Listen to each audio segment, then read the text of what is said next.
All right, class. Good evening. My name is Delvin Walker.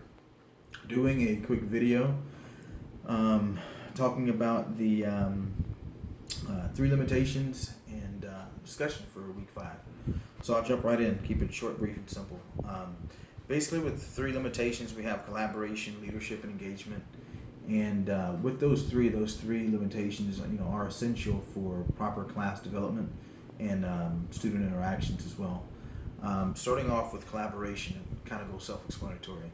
In order for your students to get the most out of the class and your course content, you need to collaborate, whether that be with outside vendors and organizations to try to help bridge that gap to enhance your learning and what you're teaching in the classroom.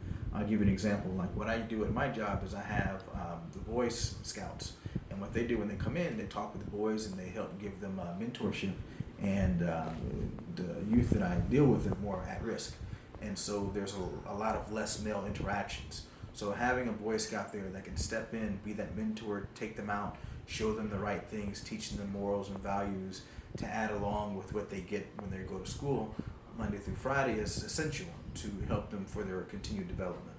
And that's essential for them to become better citizens and future leaders as they grow up. Moving on to leadership. Leadership, this is where you as an educator, or me myself, comes into play. By being a good leader, you're leading by example, you're being transparent with the content that you're trying to convey, and you're letting them know that this is what you need in order to get this specific grade in the classroom, and thus, if you follow these steps, it'll make the process that much easier for you.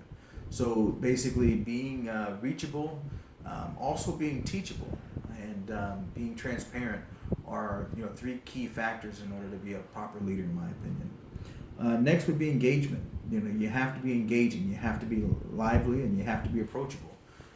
With those things, that makes the students be interested in what it is that you're trying to teach, number one. Number two, if you have some good content, make it relatable for the kids. These kids are tech savvy, and we have to make sure that we stay up on our technology to make sure that, number one, that we understand what it is that they're doing and we can go along with it. Number two, we can turn it around and make it to where it's something that can be educational for them. Turning social media, turning video gaming into something where they can actually learn and have a takeaway from what they're actually trying to do in the classroom. So maybe interjecting an important learning tool or important subject matter and putting it into the form of gaming to where you have to get past stage one, you have to answer these questions in this appropriate manner and go from there. And then it turns into a fun learning environment where they don't even know how much that they're learning because they're having so much fun at the same time. What do these limitations mean to me? To kind of add to what I've already said before is that those three things there are essential to proper student growth.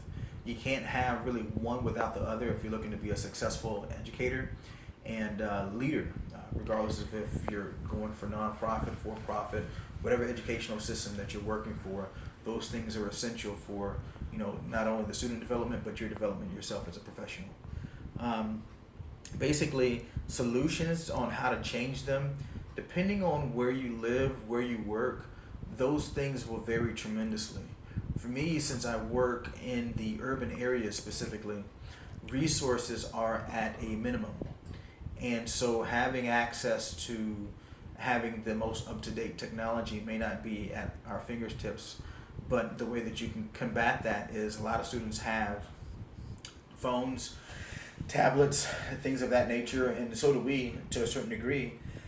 And you can bring those in to try to help make sure that those things are being taught and we're not falling behind. Collaboration, that's the beauty of it. It doesn't cost a dime to collaborate. So it doesn't matter what school you work at, what resources that you have ready available to you. If you reach out and you let them know what your cause is, I can tell you from personal experience, I have a plethora of community partners that I work with on a daily basis, and it hadn't cost the school or myself a dime. Basically, do your research, and if you look hard enough and they see that you work hard enough, they'll be more than willing to jump out there and help you, because there's a lot of good organizations that are like us that want to help out those that are in need. Lastly, the engagement. So for engagements, that is going to be something to where having parent engagement with and having the interaction between yourself, your parents, to everybody's on the same page. So essentially, to wrap it up and make it short, that is what is important for student development. Thanks.